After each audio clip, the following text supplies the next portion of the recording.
My name is Lane. I'm someone who has lived it. Someone who has worked in the mental health field. And someone who still thinks we can do better. I didn't start with meth. I started with Adderall. I was in college, falling behind on everything. My brain felt like it was on fire. Scattered, loud, just impossible to calm down. I couldn't sit through a lecture. Felt like I couldn't finish anything. I was exhausted. I was irritable. Constantly overwhelmed and overstimulated. A friend gave me one of her pills. I took it, and for the first time in years, everything slowed down.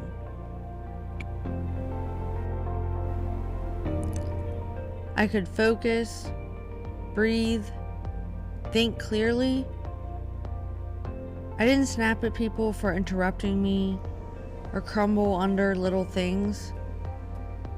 I finally felt like I could function.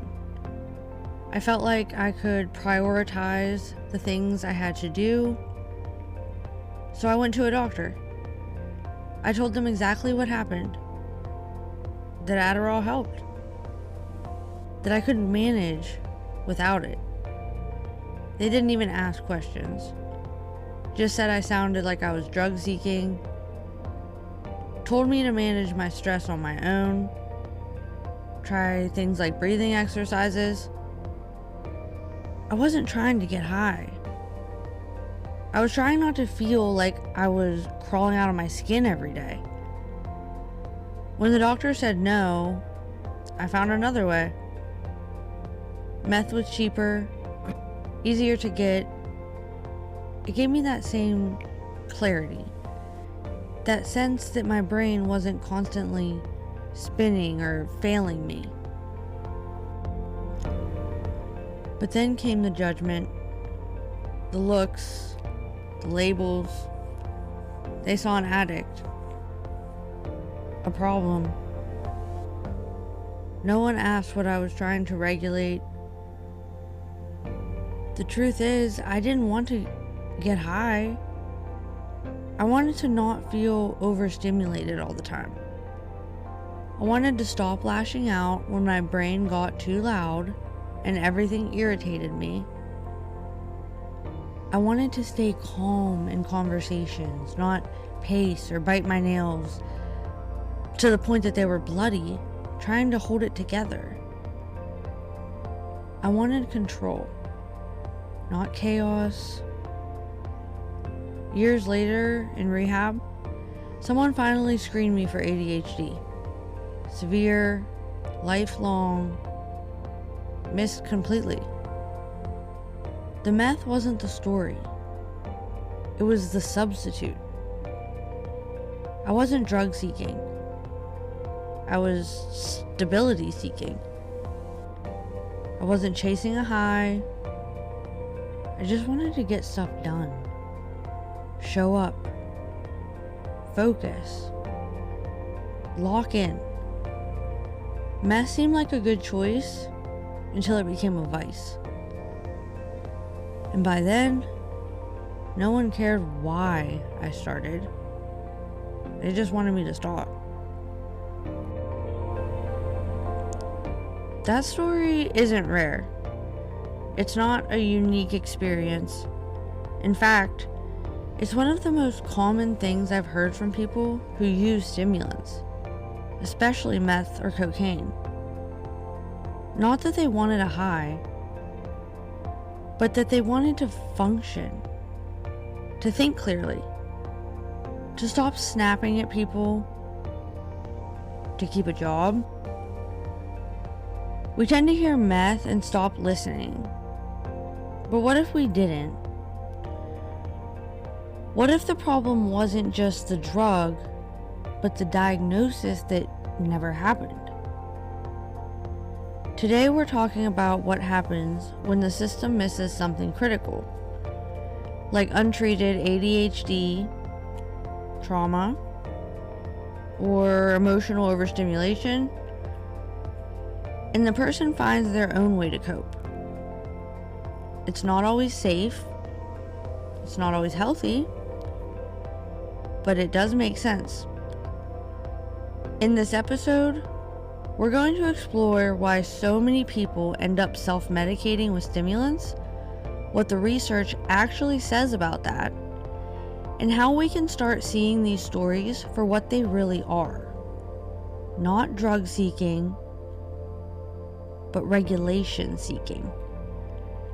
Because when someone says, this helps me think straight, we should ask why their brain needed help in the first place. Not just what they used, but what we missed. We talk about self-medication like it's just an excuse. Like something people say to rationalize drug use. But what if it's not just a theory? What if it's something we've actually studied? Psychiatrist Dr. Edward Consian proposed what's called the self-medication hypothesis. The idea that people don't just use drugs randomly. They use what helps them feel better, what quiets something painful, or regulates something chaotic. And stimulant drugs? Those are especially common in people with undiagnosed ADHD, trauma histories, or chronic emotional dysregulation. But that's not the only diagnoses on the list. In a 2011 population study, researchers found that young adults with untreated ADHD were significantly more likely to misuse stimulants like meth and cocaine. And the reason wasn't euphoria, it was function. They used it to cope, to stay focused, to get through the day, and to regulate their brain. A systematic review by Dr. Tim Wylans and colleagues also confirmed this. A large portion of people who misuse stimulants do it for symptom relief, not recreation. And then another study looked at adults with ADHD symptoms and found that many were using illicit stimulants to manage irritability, executive dysfunction, and emotional flooding. Think, again, overstimulation. Because they had no idea that those were symptoms of a treatable condition. These aren't people trying to party. These are people trying to cope. And yet, we label them as addicts before we ever ask what their brain was missing. What if the first question wasn't, why are you using? But instead, what were you using it to fix? That shift from judgment to curiosity could change everything.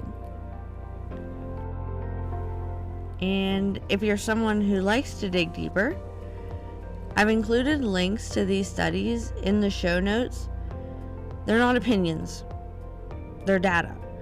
And they support what so many people have been saying for years, that what looks like addiction might actually be a misdiagnosis. We live in a society where stigma often arrives long before understanding ever does. If someone walks into a clinic asking for Adderall, they're automatically labeled drug seeking. If someone admits to using meth to focus, they're dismissed as irresponsible or addicted. But we don't ask the right questions. We don't ask about childhood symptoms, executive dysfunction, task avoidance, or what they've been using to regulate themselves emotionally, often since they were kids. Instead, we judge the outcome without investigating the cause. And that's where the system fails.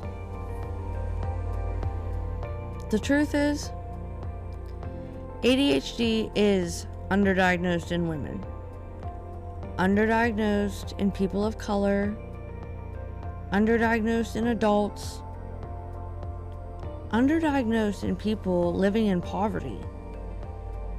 So what happens when you take a brain that's already overstimulated and unsupported and then deny it care? Let's talk about it. Well, you don't erase the symptoms. You just increase the odds that someone will find their own version of treatment, even if it's illegal. The cost of being misunderstood isn't just internal. It leads to a job loss, incarceration, estrangement from family, and none of that means the diagnosis wasn't real. It means they were punished for having to treat it themselves. We call it addiction, but sometimes it's the cost of never being heard. When a patient says, "This drug helps me think," believe them long enough to be curious. Not every person misusing stimulants is drug seeking. Some are regulation seeking, and no one ever taught them the language for that. I firmly believe every individual should be treated as an individual, and every case should be treated as an individual case. ADHD isn't always loud or obvious, especially in women, people of color, or trauma survivors. It can look like mood swings, disorganization, agitation, emotional flooding, or just burnout. If we default to judgment, we miss the root. Ask about childhood school experiences, about overstimulation, about irritability that doesn't make sense, about what they were hoping the drug would do. Because sometimes what we call addiction is a misdiagnosis that got desperate. Let's be honest. When people hear the word meth, the conversation usually stops. They picture chaos, crime, broken teeth, broken lives. But no one talks about the first time.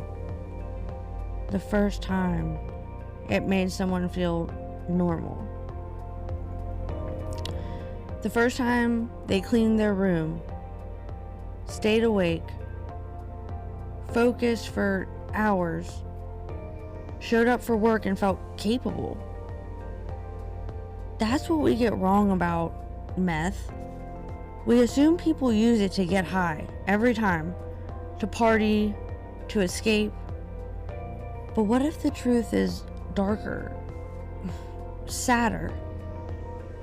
What if they used it to survive, to parent their kids, to finish school, to stop hating themselves for never getting anything accomplished?